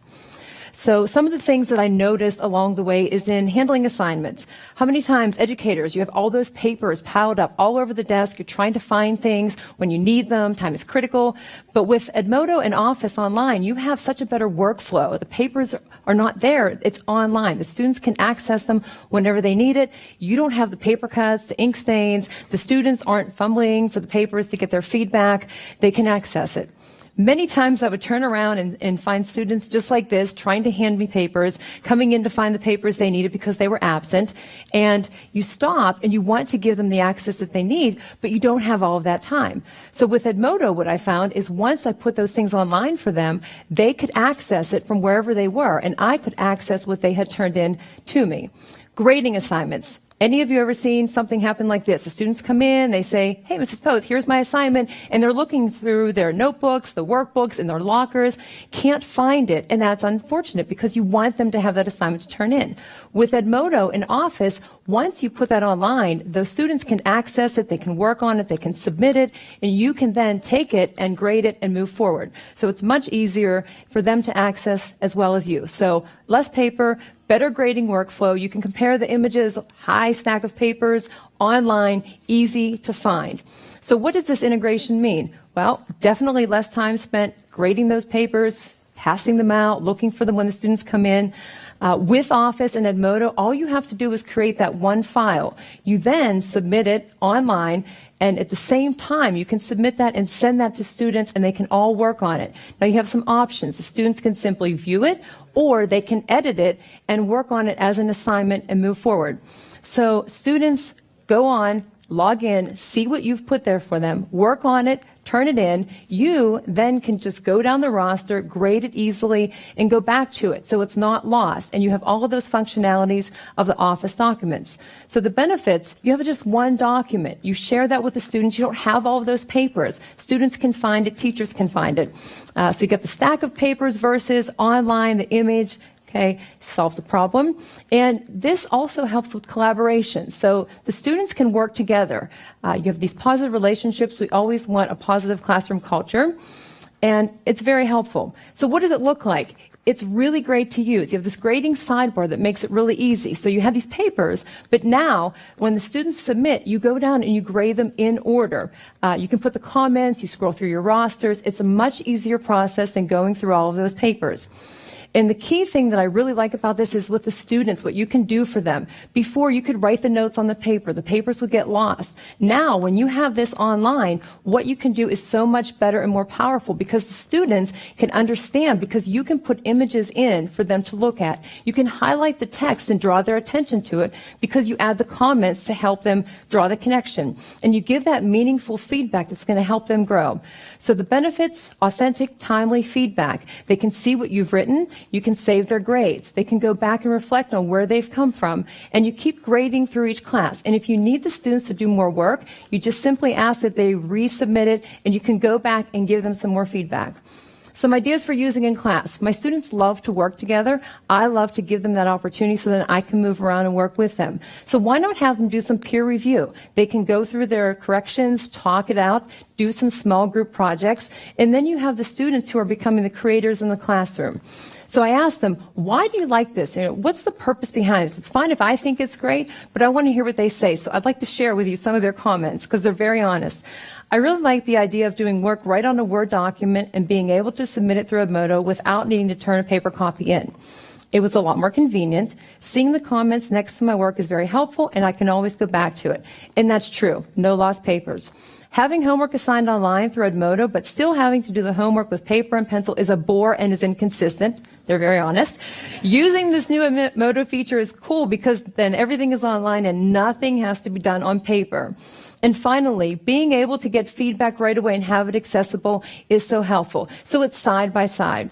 So again, ideas for your classroom, have them work together. You'll see they go from being learners to leaders in the classroom as well as outside of the classroom. So why use it? You create, you assign, you review, it's all in one. It's accessible. Teachers and students create it. So your action steps, find a file, start tomorrow, try it with your students. Ask them what they think about it, use that feedback to take the next steps, and see how much time you save working with students rather than with the papers or at the copier. So use Word, Excel, PowerPoint, grade the assignments with the grading sidebar, have that feedback. Thank you. Thank you. Thank you, Rochelle. That's a really great example of not only how a great experience like Edmodo can be powering the classroom, but really the integration with Office 365 that we love to see from some of our amazing partners. Now, the next discussion is going to be on an app that I think comes from an amazing partner from Microsoft, an app that is a must download in the Windows Education Store, and that's eMath Masters. We all know the importance of getting students excited about learning math. And our next educator, or a teacher from Situate High School in Massachusetts, is doing just that. She's really creating connection to math and energy with students interested in learning math by taking eMath Masters to new levels. So please join me in welcoming Carrie Hallahan. Thanks for joining us, Carrie. Thank you very much. Hello there. How many serious math lovers do we have here? Yes, yes. So glad to hear it, because the main feedback that I get from my students is that I'm a geek and I'm truly, truly passionate about math, and that passion is contagious and it makes them excited to learn. Well, I attribute my passion to having had amazing teachers who could communicate their passion. It's a chain. Unfortunately, there is a definite shortage of math teachers in the entire globe. We can all agree, right? Well, I'm here to tell you about a possible solution to continue that chain of excitement for mathematics. Barnsley Academy in England has one math teacher for 800 students. I was astounded to hear this, absolutely astounded. Their solution was to pull non-math teachers, phys ed, English, biology, any teachers that they had on hand that they knew were excellent educators. They pulled them in and said, oh, hey, you're going to teach math now. As you can imagine, students didn't do so well. And most definitely, the one math teacher who was responsible for training all of the other educators couldn't keep up with the demand, was completely overwhelmed, and these educators who didn't know math were not confident. How could they convey that excitement? They absolutely couldn't. So Barnsley Academy decided to option to eMath Master, and it's an online structured math teacher training program. And each teacher that was responsible for communicating mathematics went through a 3-step program. The first step involved watching a math video and completing an assessment at the end. It was an assessment to make sure that the teacher understood the basic concepts. The next step involves completing more questions.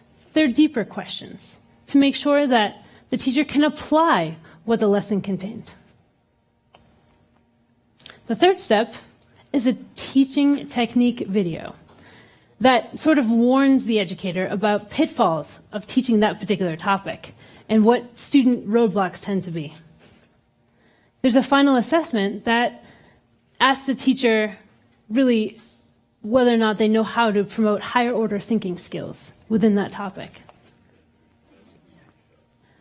eMath Master contains really consistent short videos that are easy to absorb, quick lessons that you can take and not be overwhelmed with. And this is one of the reasons I'm involved in eMath Master, because I'm so passionate. I really want anyone to help who's teaching mathematics and learning mathematics. I want that excitement and that clarity to be conveyed.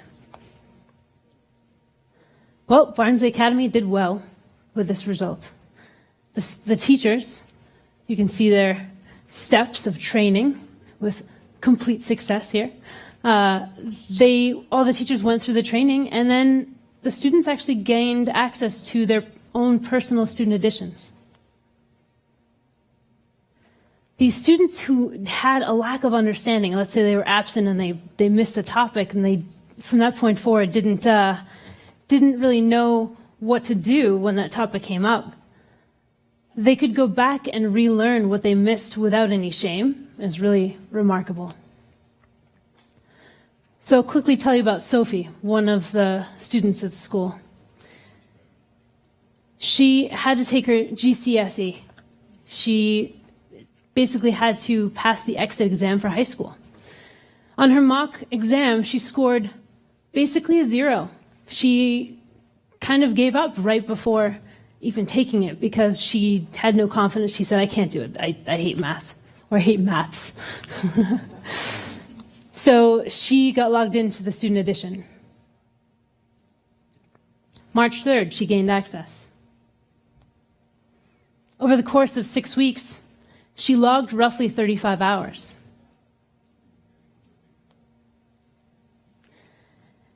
And with an initial score of ungraded or 0 or 1, in early February, she progressed all the way through to a predicted passing score in a matter of 3 months. As a perk financially for the academy, they didn't need to spend any more money on advertising for these math teachers.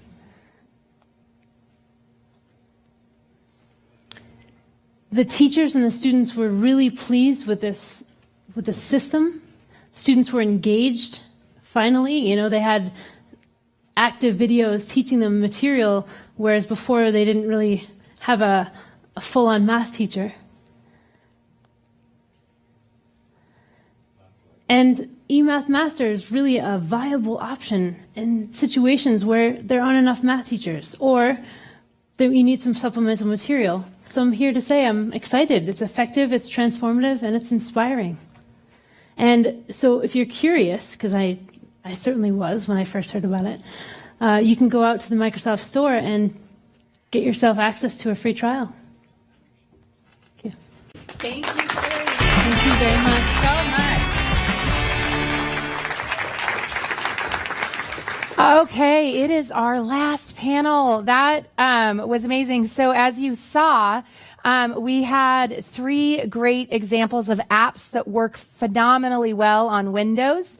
So, and I was actually a former math teacher as well, and I got my kids super psyched about math. My math class was loud and obnoxious, but even as much fun as we had, there were those kids that really struggled, and it was to differentiate for 150 students a day is overwhelming as a math teacher. So hearing that story just takes me back to that moment. So joining Paul, you hopefully remember him from roughly 10 minutes ago. I've also brought Adam. Here is the CEO of eMath Master. Next up, we have Nicolina, who is our head of global programs and community for Edmodo, another one of our amazing partners that we have at Microsoft. And finally, because you heard Anthony talk about this new thing called Windows 10, 10S, I brought Laura Yonita, who is from our Windows team, to help you guys understand what that S really does mean in terms of education. So I'm again hoping we might have some brave souls who have some questions for either about eMass Master, Edmodo, Windows, or Paint 3D. But my first question is going to actually go to, I believe, Laura. And Laura, I want to ask you, what should these educators know about Windows 10S? That's a great question. So I think what we learn from teachers and educators around the world is that they want Windows to be more resilient for hundreds of kids who use it in and out for a whole school year. So we've taken that learning and we brought it in Windows 10S and we optimized for performance and security. And what does performance mean for a teacher? It means, the login time. The seconds with the latest releases of Windows, it takes seconds for a kid to actually log in and start learning. Battery life. Right now, the modern Windows 10 devices that are out there, they last a full day. Teachers don't need to worry about, recharging them at recess. And then overall performance of the rich ecosystem of applications that run on Windows. Speaking about applications, on Windows 10S, apps come only from the Windows Store for education, which means two things. That they are certified for security by Microsoft, and that kids cannot just go on the internet and download anything they want without a teacher's permission. The second thing I really wanted to highlight is the fact that Windows 10S comes with Microsoft Edge as a default browser. I was just showing in the Microsoft booth to a teacher how easy it is to use ink, digital ink, on any website. You can go, make notes, share it with the kids, or the kids can share it amongst themselves and complete a research paper in no time. And the last thing I really wanted to highlight is the fact that Windows 10S is really not a lot different than Windows 10. It's Windows 10, actually. It comes on modern devices available this summer and at affordable prices. So when you think Windows 10S really is affordable, easy to use, and better learning outcomes in the classroom. Fantastic. And I do remember back from my days of teaching, the thing I love about the Windows Store for education is that the IT team and the teachers can choose what apps are in there that the students have access to. And so you can really customize what your kids can pull down and have on their device, or you can push it out to them as well using Intune and things like that. So it's pretty amazing how far Windows has come in the last few years. It really is the best Windows ever at this point. And we know it's going to keep getting better. So next question, Paul. What is something that surprised you that you weren't expecting that your kids did with 3D Paint that kind of totally came out of nowhere that you were shocked about? Oh, okay. So the Panda taught me something because that was a use of Paint 3D that I hadn't even imagined. But, so the 3D printable objects, and I maybe didn't stress that enough, to make 3D print easy is a fabulous thing. Now, on stress, I taught the kids how to use the tool. I did not teach them what to do in it. Their imagination is for them to do, not me to steer or force. Every person that I've shown the model that they made on the lift team, guys who were on Paint 3D from the beginning, from day one, when I've shown them how they've made it and put the bits together, every single one has gone, oh, that's clever. That's so elegant, the way that they put it together, the way they use primitive objects and created objects is just fabulous. So when I showed it to the producer, he went, whoa, how'd they do that? I said, because they had a good teacher. And then I stepped back and I let them be brilliant students. That's amazing. And I think that's the power of letting kids use their creativity and imagination the word you used was elegant, which is a mathematical term, which means like the most succinct method of coming up with the end result. And so the fact that, they had a very complex thing to design how to build, and instead of going about it the very lengthy way, they found a very elegant and short method to build it. So that's amazing. Nicolina, how else, what's another way that you've seen, because you see teachers in and out all over the world using Edmodo and Microsoft together. So what's another way that you've seen Edmodo and Microsoft work really well? Yeah. Well, in addition to what Rochelle shared earlier, one of the most impactful examples that I see are the ways in which educators all over the world are actually connecting their classrooms via mystery Skype and then continuing those communications and those asynchronous exchanges on Edmodo. This is particularly important for classrooms that are in dramatically different time zones. My favorite example of this is a creative writing teacher in Indiana who found a art teacher in Taiwan, and their classes came together, connected via mystery Skype, and then they developed a project in Edmodo where they were actually able to have the creative writing students in Indiana author children's stories with the Taiwanese students then illustrating and translating those stories. And that bond continues today. That's just one of the many examples that educators around the world are seeing to really use Edmodo and Microsoft alongside. That's amazing. And I love that one thing I always say. I always hear from some people say, oh, technology is making people like disconnect. But I really see these stories where not only are people connecting, it's making our huge world even smaller, which is fantastic. And so finally, Adam, before I go to our audience, what do you think it is specifically about eMaths Master that causes students who have been really struggling with math and have negative feelings about math to really engage and become successful? That's a really good question, Sonia. Thanks. You see, it goes back to how we started doing this. I was going around schools with our program and coming across students and children that they had, I can only describe it as an amputated spirit. They'd given up. They had said, I can't do this because I'm not good enough. I'm not clever enough. And we thought we've got to make something that gets them into what you would call a remedial class without making them feel low about themselves or remedial. So we created a product that starts at Key Stage 2, which is grade 2 in the US. So you can get US and the UK models. There's two different types. And they have to, because we use gamification, you've got to go step by step. You have to go at the beginning. Everybody has to, because I don't believe that there are that many children at school who really know it thoroughly with mastery, because we use Shanghai Mastery, to get everything. So that's the thing. It's because you get the chance to go back to basics, and get a thorough grounding. And that's why the teachers have to use the product first, because many of them don't have a thorough grounding in modern teaching techniques. And it saves them time, takes workload off the teachers. I'm really proud of what we've done, and I'm so excited about the fact you can get it on the App Store. We said it before, free trial. Get cracking, guys. But absolutely fabulous, and thank you very much. Fantastic. Yeah, that sounds amazing. So I do see we have a fantastic person in our live audience. Why don't you step up to the microphone and ask away? Okay, so my question is for Paul for the Paint 3D. Are there specific printers that work best with Paint 3D to give the 3D models to the students? They all kind of work in the same sort of way. I mean, it's a good question. I've used an Ultimaker and I've used a DaVinci 3D printer. Both worked, well. They both printed out the object to the skill, to the price point that these things are.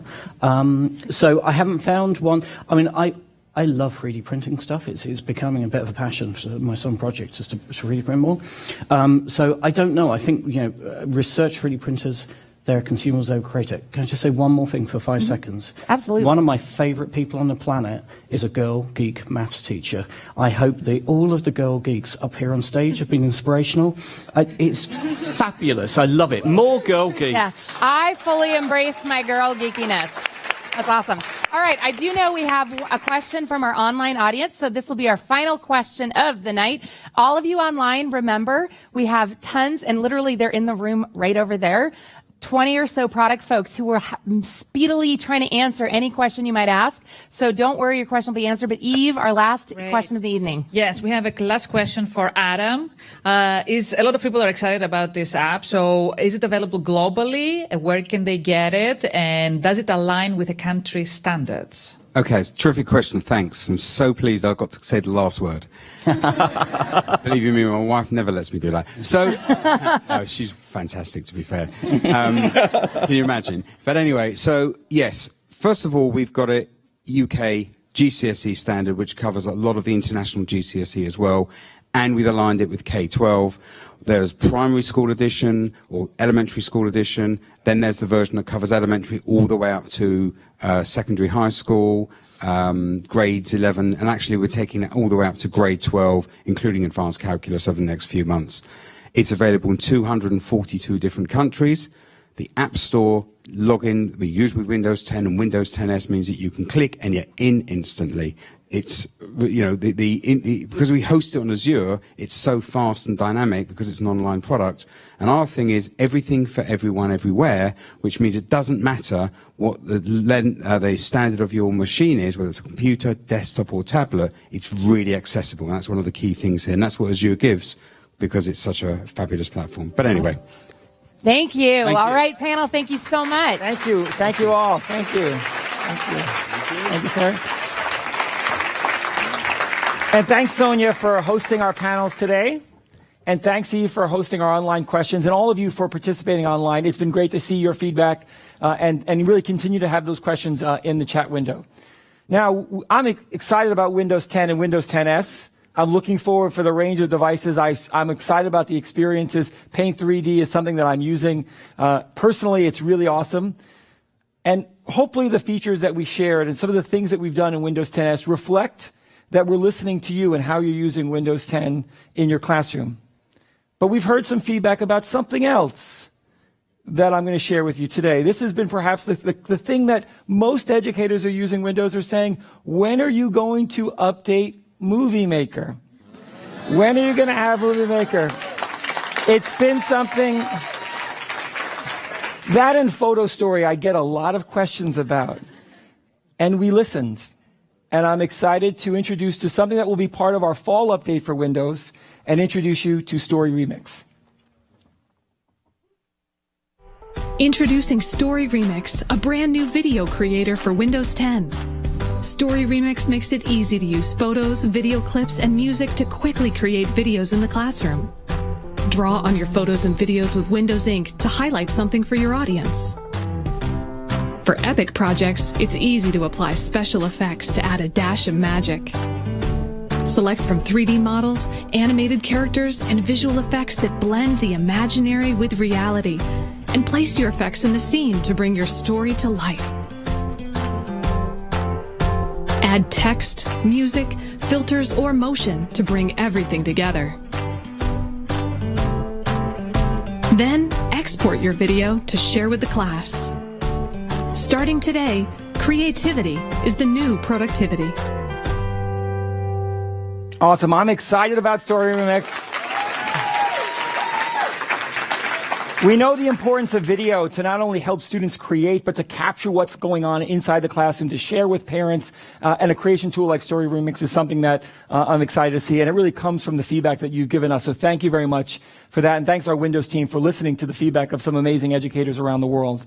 I've got two final SWAY recognitions to give a recognition to, and we've had some great submissions, and we've got also some runner-ups that will be part of the Microsoft Educator community that you can check out. Our next winner is in the 14 and up category, and our two next winners actually come from the UAE. So the UAE is representing in addition to Egypt.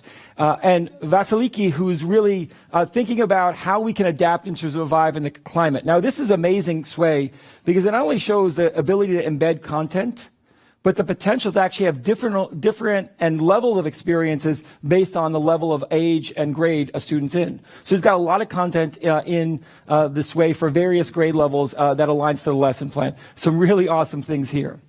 Now, the last category that we're announcing is actually a partnership with Microsoft and the British Council to align to the UN sustainability goals.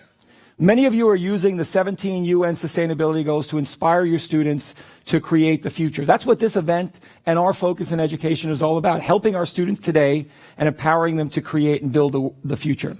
Now, the UN sustainable goals do that. One of the goal number 4 is empowering accessible education for all. But we know that the other 16 are all fueled by your students. And certainly connecting your students to the sustainability goals is amazing. And certainly this SWAY that Shafaq did in UAE is a great example of actually showing students the potential of connecting to the world, to show the potential of making a difference in the future. Addressing the 17 sustainability goals in powerful ways with embedded resources, with thoughtful lessons and activities for students to participate in. A really, really great example. Now this and many of the resources that we shared today are part of the Microsoft Educator community. So I'm going to just take a few moments to actually give you an example of what's going on in the educator community. Now, for those of you who haven't visited the educator community, I'm actually showing the community here. And this is actually my page. So you can see my photo here and my picture. The resources from the Hack the Classroom are already available on the environment. So a lot of the things that we went through, information about the speakers, the information that they showed, the work that's going on, all here. We've got courses available. So courses available in the community.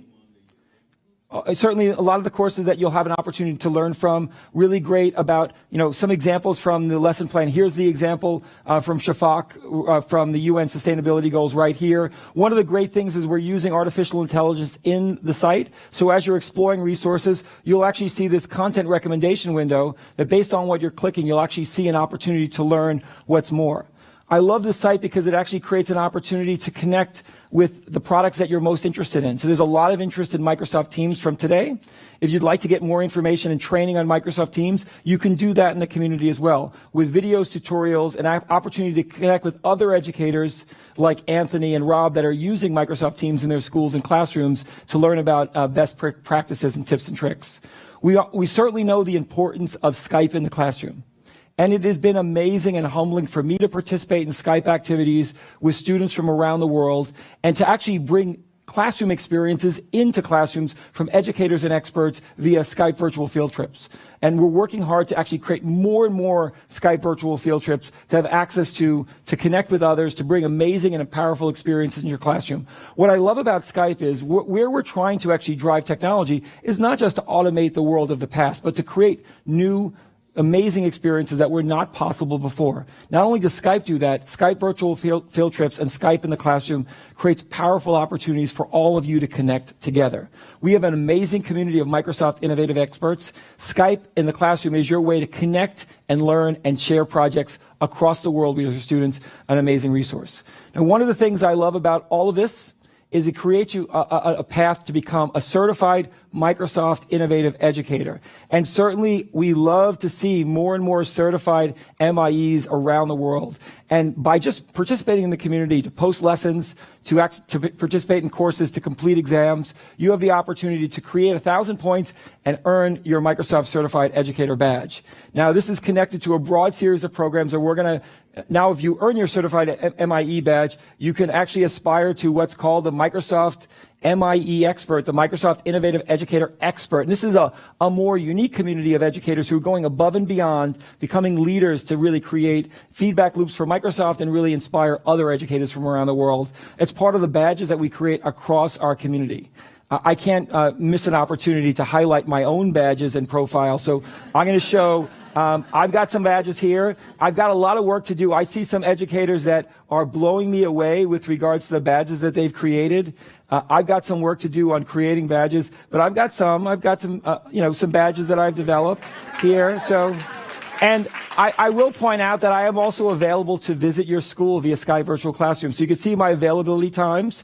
So I visit with schools and classrooms all over the world, and I'm inspired by learning from them.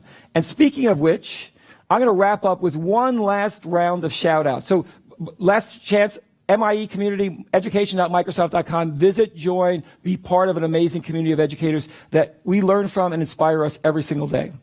Now let's give a little bit of energy for our last shout-outs of Hack the Classroom. We've got some amazing folks joining us from Manteca. Denise, welcome. Megan from Ambler, Pennsylvania. Our two Egyptian winners for the Sway contest have been watching, so give a shout-out to Sohir and Rania. Thank you, guys. We've got Ritu from Auckland, New Zealand. We've got folks from Colombia and Thailand. Shout-outs to all of you. Thanks very much. All the sways that we saw, the runner-ups, all that stuff will be available. So thanks to Sohir and Rania for your work that you've had. Now, hopefully this gave you a sense of the work that we're doing to make a difference with technology in education. But it's not about technology alone. It's about passionate leaders who are driving change, leaders who are fearless and devoted to making a difference in the lives of their students. The world needs your leadership and innovation more now than ever before. We've got to create the future that we need to see in the world. And that starts with inspiring students to recognize and embrace their limitless potential. And we've got to create that opportunity for all of our children and inspire them and encourage them to go further, to push themselves beyond what they thought was possible. All of you are doing this every day. We see this on the show floor at ISTE, and it's amazing to see. Hopefully you were inspired by or connected to some of the technologies that we saw, but really all of those things came to be because of feedback from all of you. Feedback on how we can make technology more effective in your classrooms, how can we improve Microsoft existing products, and how can we learn from all of the innovations that you have. All of you inspire our teams. You inspire our Microsoft technology teams, our engineering groups to go further, and there's going to be more innovation and focus to come. So thank you for all of that. I'd also like to thank our sponsors that made this possible. So please join me in welcoming and thanking our sponsors, Edmodo, eMath Masters, Flipgrid, We.org, and certainly ISTE.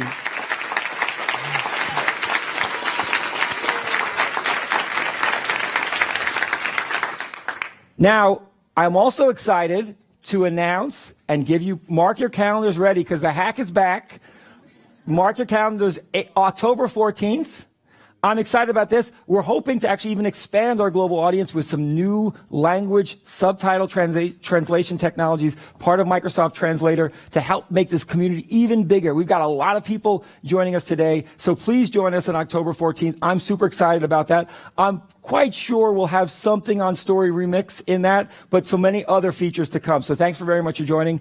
I want to thank all of you who are joined on Facebook Live, on the live stream. Thanks very much for participating. Thanks for sharing your questions with our product and engineering teams. Thanks for your presence and feedback. And all of you at ISTE, thanks so much for joining us here live at Hack the Classroom. Have a great rest of ISTE, and thanks very much for your presence today.